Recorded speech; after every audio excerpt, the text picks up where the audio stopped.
युद्ध स्थल में भगवान राम के समक्ष ब्रह्मर्षि अगस्त प्रकट होते हैं और कहते हैं, हे राम, यह युद्ध आपका और रावण के बीच का अंतिम युद्ध है। यद्यपि सारे शस्त्र, अस्त्र, दिव्यास्त्र आपके प्रेरणा और संकल्प से ही चलते हैं, फिर भी यह रावण बड़ा मायावी है। इसलिए दैवी प्रेरणा से मैं यहाँ पे तुमको एक गुण दुर्लभ श्रोत्र बताने के लिए आया हूँ। इसे आदित्य हृदयम श्रोत्र कहते हैं। यह अनादिकाल का, सनातन काल का यह आदित्य हृदयम श्रोत्र है। इसकी स्तुति से तुमको अवश्य ही रावण पर विजय प्राप्त होगी। कितना दुर्लभ संधि है जहाँ पे इस स्तोत्र को भगवान वाल्मीकि ने रामायण में लिपिबद्ध किया है और इस स्तोत्र को भगवान अगस्त ने भगवान राम को बताया और भगवान राम ने सूर्य नारायण भगवान के लिए यह स्तुति की है। इस स्तुति से जितने भी समष्टि और व्यष्टि के अज्ञान, अभाव और आसक्ति हैं वो दूर हो जाती है। इस दुर्लभ संधि का लाभ लेते हुए आइए हम सब मिलकर के इस आदित्य हृदयम स्तोत्र की स्तुति करते हैं। विनियोग। ओम अस्य आदित्य हृदय स्तोत्रस्यागस्य ऋषिरनुष्टुप छन्दः आदित्ये हृदयभूतो भगवान् ब्रह्मा देवता निरस्ताशेष विघ्नतया ब्रह्म विद्या सिद्धौ सर्वत्र जय सिद्धौ च विनियोगः। ततो युद्ध परिश्रान्तं समरे चिन्तया स्थितं रावणं चाग्रतो दृष्ट्वा युद्धाय समुपस्थितम् दैवतैश्च समागम्य द्रष्टुमथागतो रणम् उपगम्याब्रवीत् रामम् आगस्यो भगवांस्तदा राम राम महाबाहो शृणु गुह्यं सनातनम् येन सर्वा नरिन्वत्स समरे विजयिष्यसे आदित्य हृदयं पुण्यं सर्वशत्रुविनाशनम् जयावहं जपं नित्यं अक्षयं परमं शिवम् सर्वमङ्गलमाङ्गल्यं सर्वपापप्रणाशनम् चिन्ताशोकप्रशमनं आयुर्वर्धनैर्मुत्तमम् रश्मिमन्तं समुद्यन्तं देवासुरनमस्कृतम् पूजयस्व विवस्वन्तं भास्करं भुवनेश्वरम् सर्वदेवतामको हेश तेजस्वी रश्मिभावनः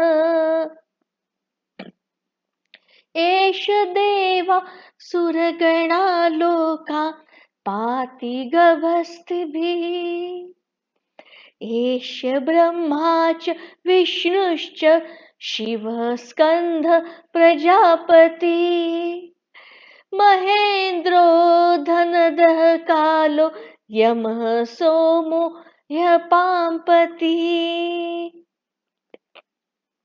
पितरो वसवः साध्या अश्विनौ मरुतो मनु वायुर्वह्नि प्रजा प्राण ऋतुकर्ता प्रभाकर आदित्य सविता सूर्य खगः पूषा गर्भास्ति मान् सुवर्णसदृशो भानु हिरण्यरेता दिवाकर हरिदश्व सहस्रार्चिः सप्तसप्तिर्मरीचिमान् तिमिरोन्मथनः शम्भुस्त्रष्टा मार्तण्डकोऽंशुमान् हिरण्यगर्भ शिशिरस्तपनो अहरकरो रवि अग्निग्नोर्दयिते पुत्र शङ्खः शिशिरनाशनः व्योमनाथस्तमो भेदी ऋजुसामपारगः घनवृष्टिरपामित्र विन्ध्यविधिप्लवङ्गम आतपी मण्डले मृत्युः पिङ्गलः सर्वतापनः कविर्विश्वो महातेजा रक्तः सर्वभवोद्भव नक्षत्रग्रहताराणामधिपो विश्वभावना तेजसामपि तेजस्वी द्वादशात्मन नमोऽस्तु ते नमः पूर्वाय गिरये पश्चिमायाद्रये नमः ज्योतिर्गणानां पतये दीनाधिपतये नमः जयाय जयभद्राय हर्यश्वाय नमो नमः नमो नमः सहस्रांशो आदित्याय नमो नमः नमोग्राय वीराय सारंगाय नमो नमः नमः पद्मप्रबोधाय प्रचण्डाय नमोऽस्तु ते ब्रह्मेशानाच्युतेशाय सूरायादित्यवर्चसे भास्वते सर्वभक्षाय रौद्राय वपुषे नमः तपोघ्नाय हिमघ्नाय शत्रुघ्नाय मितात्मने कृतघ्नाय देवाय ज्योतिषां पतये नमः तप्तचामीकराभाय हस्ते विश्वकर्मणे नमस्तमोऽभिनिघ्नाय रुचये लोकसाक्षिणे नाशयत्तेष वैभूतं तमेव सृजति प्रभु पायत्तेष तपत्तेष वर्षत्तेष गभस्तिभिः एष सुप्तेषु जागर्ति भूतेषु परिनिष्ठत एष चैवाग्निहोत्रं च फलं चैवाग्निहोत्रिणाम् देवाश्च क्रतवश्चैव क्रतूनां फलमेव च यानि कृत्यानि लोकेषु सर्वेषु परमप्रभु एनमापत्सु कृच्छ्रेषु कान्तारेषु भयेषु च कीर्तयन् पुरुषः कश्चित् न वावसिदति राघव पूजयस्वैनमेकाग्रो देवदेवं जगत्पतिम् एतत्त्रिगुणितं जप्त्वा युद्धेषु विजयिष्यति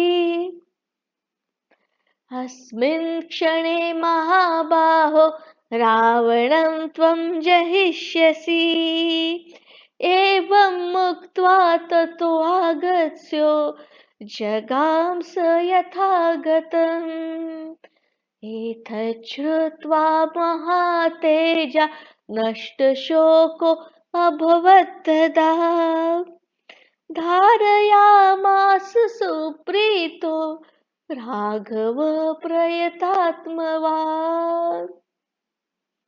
आदित्यं प्रेक्ष्य जप्तवेदं परं हर्षमवाप्तवान्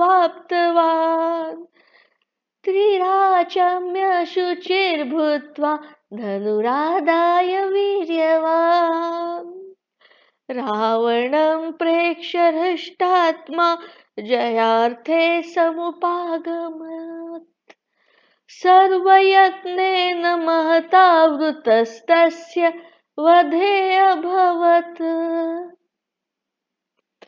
अथ रविरवदन्निरीक्ष्य रामं मुदितः परं प्रहृष्यमाणः निशिचरपति संशयं विदित्वा सुरगणमध्ये गतो वचस्त्वरेति इत्यार्षे श्रीमद् रामायणे वाल्मीकिये आदिकाव्ये युद्धकांडे पंचाधिकशततमः सर्गः। इस प्रकार भगवान सूर्य की प्रशंसा में कहा गया और वाल्मीकि रामायण के युद्ध कांड में वर्णित यह आदित्य हृदय मंत्र संपन्न होता है। यह आदित्य हृदय मंत्र सभी के लिए कल्याणकारी है, बड़ा दुर्लभ है, अनादिकाल से है, सनातन धर्म का स्तोत्र है। इसकी स्तुति करने से अज्ञान, अभाव, असक्ति दूर होती है। सविता देवता, मार्तंड देवता, दिवाकर, भास्कर को कोटि कोटि नमन वंदन करते हुए हम सब उनकी स्तुति करते हैं, उनसे प्रार्थना करते हैं। ओम भास्कराय विद्महे दिवाकराय धीमहि तन्नो सूर्य प्रचोदयात्। ओम भास्कराय विद्महे दिवाकराय धीमहि तन्नो सूर्य प्रचोदयात्। ओम भास्कराय विद्महे दिवाकराय धीमहि तन्नो सूर्य प्रचोदयात्। ओम भूर्भुवः स्वः तत्सवितुर्वरेण्यं भर्गो देवस्य धीमहि धियो यो न प्रचोदयात्। ओम भूर्भुवः स्वः तत्सवितुर्वरेण्यं भर्गो देवस्य धीमहि धियो यो न प्रचोदयात्। ओम भूर्भुवः स्वः तत्सवितुर्वरेण्यं भर्गो देवस्य धीमहि धियो यो न प्रचोदयात्। तस्मै श्री गुरुवे नमः। तस्मै श्री गुरुवे नमः। तस्मै श्री गुरुवे नमः। सूर्य सृष्टि की अनंत शुभकामनाएं और बधाइयां। ऋषि सत्ता, गुरु सत्ता का आशीर्वाद हम पर सदा बना रहे, यही सविता देवता आदि शक्ति के चरणों में प्रार्थना है। तस्मै श्री गुरुवे नमः। तस्मै श्री